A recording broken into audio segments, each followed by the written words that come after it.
Hey guys, welcome to Clockwork Noodles for another breakdown of Undead Girl Murder Farce, episode 5. Thank you for tuning back in. I'm going to be very gentle with today's reading of the script because I have split my lip. It really hurts, so I'm trying to be very gentle. Forgive me if I sound a little bit robotic or stiff, because I am. I spent most of this year trying to get over the split lip and it just won't heal properly. Today we are breaking down a 5th episode. Very excited because my all-time favourite character has appeared. Going to go into the portrayals of the new characters that we've got, whether we think that this episode is setting something big up, which I think it is. I think there's a lot going on this episode. Thank you guys once again. Make sure you guys are subscribed. In about 2 weeks time we have my midway review. We're already there, where I'm going to crown top 3 OPs, EDs and current standing of anime. See how we're doing, all the things that I'm enjoying, all the things that I'm maybe not enjoying as much as I thought I would. Hopefully you guys will also tune in and let me know what you too are enjoying during the show. So let's get straight to it because we need to discuss my favourite character of all time, and that is the Phantom of the Opera. I am a huge Phantom fan. I have seen it live at the West End about 15 times now. I'm not so keen on the new remake that is currently at West End, and it changed after COVID because of deductions and stuff. It's okay, but it's not the fantastic original. Eric isn't just a Phantom who is in Andrew Lloyd Webber's musicals. It's actually a book by Gaston Leroux. I have been to the Opera House. Everything I hoped it would be. You can definitely see why it's inspired such a fantastic tale, but sadly there is no Phantom. So we have all of the details ticked off quite quickly. We have Eric, we have the Persian reference, we have disfigurement, the mask, we have the fact that he's a fantastic singer and he is a tenor. I was fangirling, however, it does also feel like we Wikipedia'd Phantom of the Opera, checked off most of the little checklists. He's got purple eyes. Purple generally is the colour of mystery. Arsène Lupin, the gentleman thief. This is the only one I'm not overly familiar with. I know there's a whole anime based on this guy. It looks like this time, instead of us solving the crime, we're about to solve a crime that has yet to be committed. So Arsène Lupin decides he wants to steal from Phineas Fogg, the guy who travelled around the world in 80 days. Another fantastic bit of fiction. If you want to check out something similar to that, Michael Palin, a very old one, showing my age here. He also did Around the World in 80 Days. Spoiler alert, he doesn't do it in 80 days, he does it in a little bit more. It's such a fascinating series if you want to go and check that out. We are now going into a new crime, and oddly enough, the Phantom does take quite well to being kidnapped. Irony though, because he's technically the one in the musical who does a bit more of the kidnapping himself, depending on who you talk to. I personally think it is slight kidnap. There's a slight degree of kidnapping with the Phantom. Sherlock Holmes' name once again gets a nice name drop, which is excitement because this is the week where we're going to be talking about our famous detective duo. A fantastic setup that we had to set up to a crime that is about to happen. Very exciting to see 2 new characters. It does seem like a lot of the characters now being introduced are from fictional works. The Moriarty crew, I believe, is the League of Gentlemen, but I don't have anything to base it on, but I think they're based off of it, and the girl that we keep seeing on his side is a vampire. Now, the brief London shots we get include the King's Cross station, Trafalgar Square, and I think a bit later on we see Big Ben itself, the go-to when it comes to landmarks. I would be more impressed if we could see some off-the-radar locations. Moriarty the Patriot did, however, get that bit right. It showed us a lot of unique places that were in London that weren't always tourist hotspots. Does make me wonder if we're actually going to need a season 2 if we are going to wrap this up. Now, we do seem to have a common connection between all of the episodes so far, which is the ginger news reporter. Everybody knows Sherlock Holmes. Well-known detectives. A lot of people think he is real. There is this phenomena where people believe he's real.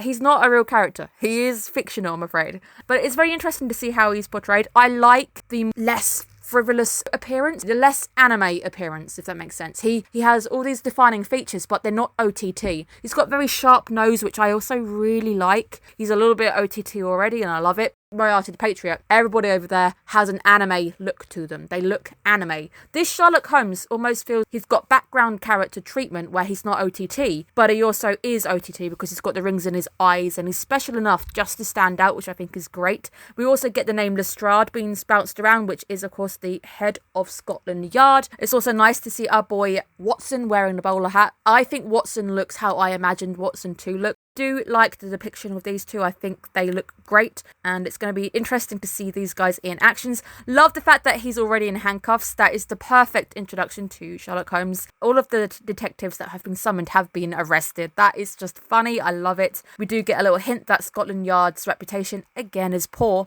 That's also something that ran through Moriarty the Patriot. In general, early police, they weren't great. They didn't really have the technology on their side. A lot of them didn't really know what they were doing. So they had a bit of a reputation for not being great, and often enough they would just ignore certain crimes depending on who was reporting them. Again, it probably is a case of Wikipediaing people. I did like the chemistry between Aya and Holmes. They outclass each other, brushes him off by going, how did you know that? That could also be glass, by the way. I think these two are going to be a fantastic pairing. I know Aya didn't actually want to meet Holmes. I did think it was weird that there is a image of Sherlock Holmes in the newspaper. It was often said that he did not like having his face plastered absolutely everywhere. You can see that Arsène Lupin's letter is now doing the rounds, where we've been told that Phineas Fogg has taken some action and hired some of the best detectives of the period. Now, we do get a hint that Moriarty's crew are also on the street. The hair gave it away for me for some reason. Just knew by this guy's impressive facial hair that he was clearly on Team Villain. Villains always tend to look the best. They always have the best designs. They have cool designs. The lady is definitely a vampire. I do think it is somewhat loosely based off League of Extraordinary Gentlemen. Victor Frankenstein is there. Frankenstein's monster was the monster. Victor Frankenstein is the man who made it. Who he's talking to is technically the monster. They may have done a bit of a Wikipedia search on that one, but we will have to see when we get introduced properly to Team Moriarty.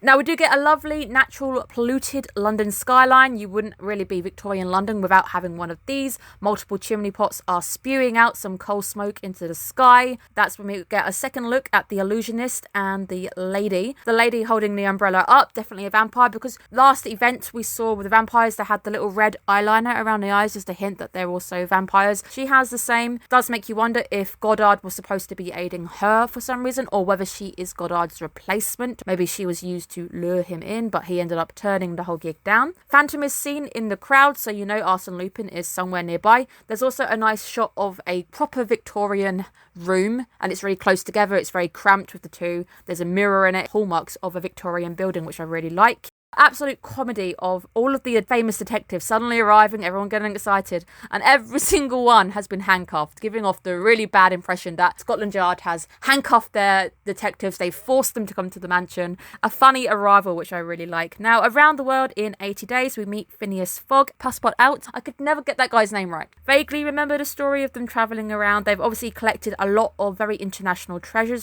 Now, the gentleman thief, in the theme that seems to be going on this week, removes all of his clothing, which I guess I like it. He is a gentleman thief after all, so it's a decent personality to match him. We had another anime, the zombie one. There's a character who just strips off completely in that one as well. Aya and Holmes competing is never going to grow old. I really hope we get a lot of this going on. Aya says she can do the whole case on her own. I have a feeling it's going to come down to the fact that they need each other, or they're both going to pick up on stuff that is very, very important. I also like the fact that Aya criticises Arsène Lupin's timekeeping, which I thought was very funny. Quite sarcastic, which I think really worked. 108 being an unlucky number in Japan. I already knew this because of the anime Seraph of the End. There is a song called 108, special group of 7. The problem I've got now is we're adding a lot of names and faces, more than we can even keep count of, to a situation which really needs to be kept minimal. Honestly, think the best thing you could probably do is have the gem in the most weirdest place, or have somebody go off with it. Take it for a trip down the Thames or something. Got over 100 people involved. There's too many people involved. The new 7 don't like monsters. Disapprove of Team Cage, which I think is going to be a bad thing at the end of the day. It doesn't make them very likable. I think they're also a little bit suspicious. The girl reacts when we're talking about the small vent. She seemed very sus. The man as well is very reluctant to go into the basement, but that could also be claustrophobia. I am very sus of the group of 7. We haven't seen all of them. We've only seen 2 of them so far. Something about those guys is raising alarm bells in my head, so if it turns out to be those guys, you heard it right here. Big Ben shot from the river. I know exactly where this was taken. Good, but I think it is, again, a tourist hotspot. I absolutely love the fact that we have a detective lineup. Apart from, of course, Aya, who is sadly 3 apples high and doesn't actually appear in the lineup. I did think that was funny, the way we measured her. And the fact that we keep using Aya to spook people. That's sad. Poor Aya has become part of the circus act. But it is an insane security system. Small vent and the reaction of the girl when we were talking talking about the small vent is perhaps the biggest sus thing right now. The safe is also made of silver, which we're told is something vampires and werewolves don't like. For some reason, it's been built like this. There obviously is a reason, which is where we get the German fairy tale. Vaguely familiar with the fairy tale. I can't remember the name, but it was in the case study of Vanitas, and we've done that on the channel as well. Really good anime, really enjoyed it. Let's talk about Team Moriarty. He is aware that Aya is in London, which I think could be the overarching plot. There's something more going on. He's definitely aware. Why did he do that? Was it done on purpose? Because we don't exactly know why he created Aya in the first place. So we'll be interested to see if they meet up, what's going to happen there. We can see he also wants the gem. So we've now got two groups vying for the same gem, which is going to make things a lot more messier. But I am still very sus of the special unit of 7. I also think Lupin could have people on the ground already. The girl is mega sus to me. The hint that we are given to dealing with Arsene Lupin is a Japanese icon, another fairy tale or folk tale. I'm not aware of this one. If you are Japanese or if you are aware of this character, please let us know down below the rough gist of the character, if you think it's going to help deal with Arsene Lupin. From what I'm getting from the way that Suguru reacts, the person is comic. Thank you guys so much for tuning in. I thought it was a fantastic episode. A nice break from dealing with last case that we had, but we are slowly setting up another case before it even happens, which is cool. Crime before it happens. How is it going to happen? Who is going to end up with the gem? Because we know Moriarty is also after the gem. He might get beaten to it. Maybe Arsene will get it. Maybe Moriarty will get it. Phantom of the Opera is in the show now. Some of these characters do feel like we've done a quick Wikipedia search and we've ticked off all the pieces. We will have to see if those characters are developed a little bit further down the line. Thank you guys so much. I hope you look after yourselves and have a great day, guys. Bye bye.